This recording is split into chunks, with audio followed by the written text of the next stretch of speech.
मैंने बताया रिलीजन या मजहब नहीं होता, बल्कि जो धर्म का मूल है। सबसे पहले जर्मन लोग आए थे और फिर अंग्रेज भी शुरू में जब आए, यूरोपीय लोग आए, तो उन्होंने धर्म का जो अनुवाद किया था वो दो अनुवाद किए थे। एक तो द लॉ अर्थात यूनिवर्सल लॉ, वही धर्म है, और दूसरा वर्च्यू, किसी वस्तु का जो गुण है, जैसे अग्नि जलाती है, पानी रसमय होता है आदि आदि, जिसका जो गुण है वो उसका धर्म है। तो ये दोनों अनुवाद एकदम सही थे। बाद में जब क्रिश्चियन पादरी,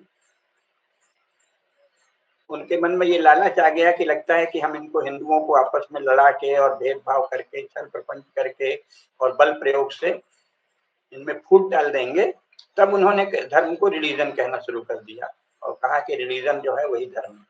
तो वो तो झूठ था, रिलीजन को धर्म कहना बिल्कुल गलत है। तो राजा क्या करेगा, धर्म का पालन करेगा, रिलीजन का पालन करने कहीं नहीं कहा।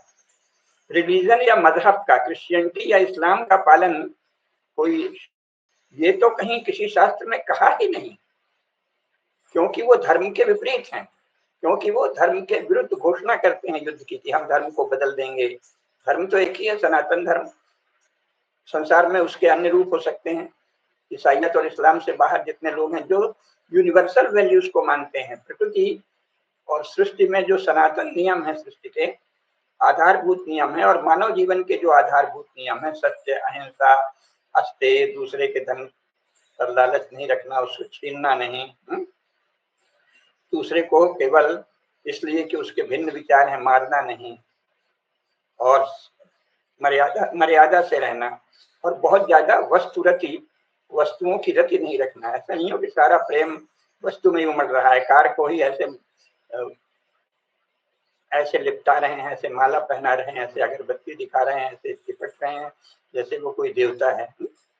और पति पत्नी को और पत्नी पति को भी इसी तरह केवल शारीरिक स्तर पर अगर रति करे तो उसको भी दोष माना गया है। रति वस्तु के रूप में अगर आप देह को देखते हो तो वस्तु रति पाप है, और अगर ये देखते हो कि ये तो देवता का इसके भीतर भी अधिष्ठान है, जैसा हमारे इसके भीतर भी वही चिन्मय सत्ता है जो हमारे भीतर है, और हमने धर्म पूर्वक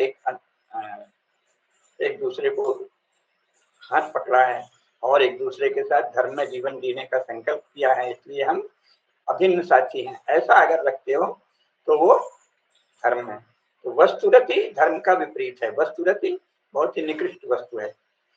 मनुष्य को भी अगर वस्तु की तरह देख लिया कि इसका देह है, आंख, नाक, कान, सुंदरता, चमड़ी यही भर है, और उसी से प्रेम किया, उसके भीतर जो विराजमान ईश्वर है, परम सत्ता है, और उसकी जो धर्म की चेतना है, धर्म का आचरण है, धर्माचरण है, सदाचार है, उसका सम्मान नहीं किया, पति हो या पत्नी, तो फिर वो वस्तुरति है। फिर वो अपने साथी को या अपने घर के किसी सदस्य को वस्तु की तरह मानना है, जो कि इस समय हिंदुओं में बहुत चल रहा है। तो राजा जो है वो धर्म का संरक्षण करेगा और वस्तुरति जैसे निकृष्ट प्रवृत्तियों को व्यक्तिगत स्वतंत्रता के नाम पे प्रोत्साहन नहीं दे सकता।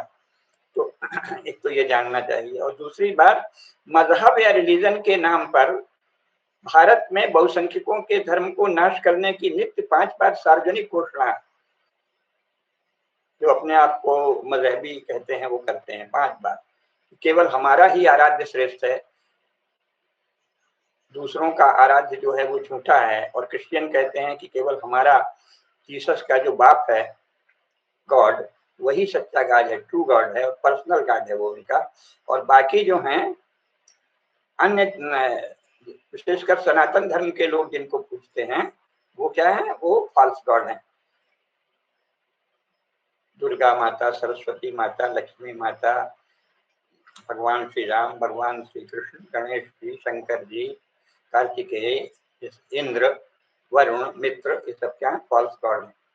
तो ये तो पाप है और इसकी तो अनुमति नहीं होनी चाहिए, सीधी बात है, पहले ही नजर में दिख जाता है।